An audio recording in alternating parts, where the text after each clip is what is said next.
Us dark-skinned black women of West and Central African descent need to control our own media image. We need to control our own media representation.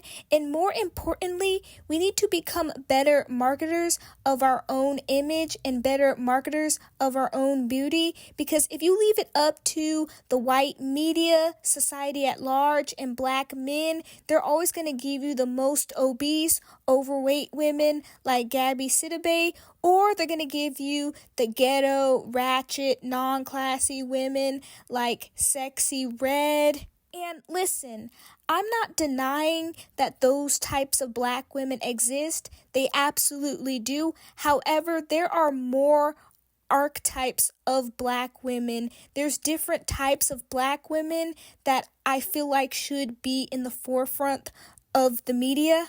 In many ways, the media paints us as a monolith, and there's many different archetypes of black women, as I said before. First of all, there is the suburban black woman, like a Cache Proudfoot or a Courtney Randolph from Too Hot to Handle, and myself included. As you guys can tell by my voice, I myself grew up in the suburbs, and I've never related to black hood culture or black women within hood culture. So it's very important that us black suburban girls have media representation so that black girls growing up in the suburbs who've been called Oreos, been told they sound white, or been called bougie. We need other women to look up to in the media that share our culture. Because yes, us black suburban women have a different culture from black hood women. And I can do a separate video about that. Just say the word in the comment section and I'll do it. Moving on, there's also a growing number of black women who are being more in tune with their African roots, wearing the African hairstyles, the African-inspired makeup, the African-inspired clothing, to let people know that we're proud of the land our ancestors came from. This archetype of black woman is something that we need to market and promote in the media as well. When we are promoting ourselves, we also need to highlight the fact that we are not monocultural. Slaves from West and Central Africa were brought to many different lands within the Americas and the Caribbean. The West African influence is all over the place, and it created many different subcultures that are different from each other but similar because they're all based upon West and Central African roots and traditions. For example, there's black women who come from a more Caribbean background. There's unambiguous Afro-Latinas that come from a Latin American background. There's also, of course, black women who come from the continent directly. Then there's African American women who have developed their own dance styles, like the majorette dance teams that are rooted within West African dance styles. And I almost forgot about our European girlies, because there is a growing population of black people in Europe. So all of these different cultures within our diaspora need to be pushed to the forefront in the media, especially in the American media, because in America, there are black women who come from Caribbean immigrants or Latin American immigrants or immigrants from the continent directly, and they need to be represented as well. No matter what culture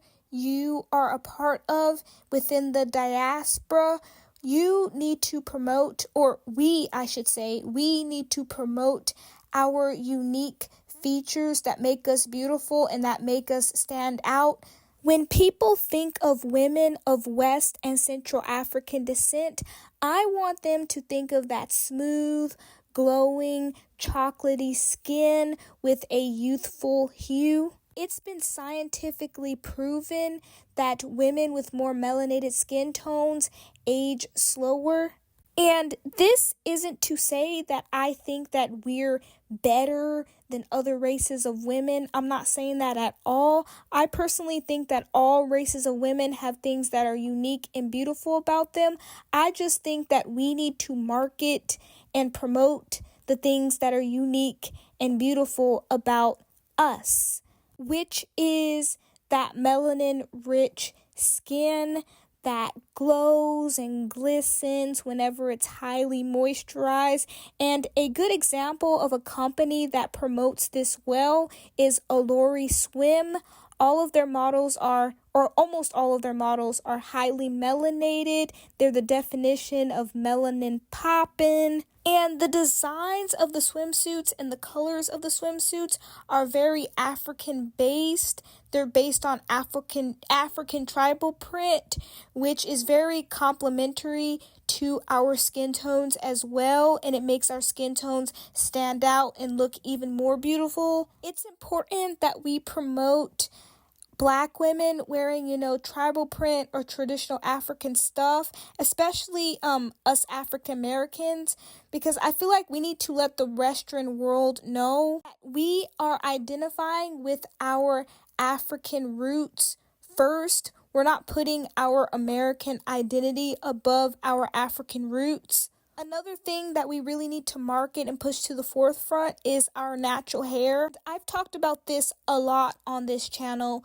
We have among one of the rarest hair types in the world as West and Central African women, and we need to market that. This is definitely something that we want people to think of when they think of West and Central African beauty, when they think of Black beauty. When I'm talking about hairstyles, that includes little cute hairstyles like locks, bantu knots, different braided hairstyles that are also unique to African culture. Next, we are known for our athleticism, so our athleticism and our athletic builds are something that we need to market and promote as well when it comes to our representation, especially with the rise of obesity within the African American community.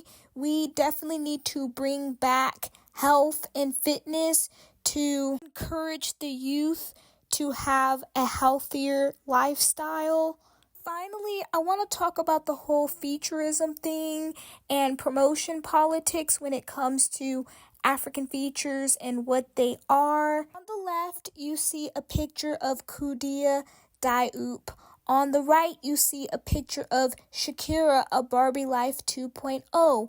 Both of these women are 100% Senegalese, but one has fuller facial features than the other, and it's important for us to embrace both looks. Fuller facial features are beautiful and smaller facial features are beautiful. What matters more than the size of the features is actually the shape of the features. You see that Shakira has a smaller nose, but it's still an African-shaped nose because it's rounder and not narrow. And nose aside, we generally have very beautiful full lips that are pouty. That's something that we're already known for, that we need to play up even more with the lip liners, with the lip glosses. Now I want to get into how to actually implement these marketing strategies, because it's one thing to talk about it and it's another thing to actually take action and do it. One, we need our own platforms. We need our own media outlets, whether it's on social media or mainstream media. So you know how I have a YouTube channel? Well, you guys can create your own YouTube channels or your own Instagram pages that promote West and Central African beauty. You can put on your own fashion shows that primarily use, dark-skinned Black women. If you have your own business, whether it be a makeup business, a clothing business, a shoe line, a nail line, a hair line, no matter what it is, you can use primarily Black models to promote that business. We can become the casting director so that we can cast ourselves in movies, TV shows, skits, or whatever media products we want to be in. We can become writers to write ourselves into movies as well. There's many things. Anyways, I'm Akila Shea, and if you want more content like this, please follow the Dark Skin Click.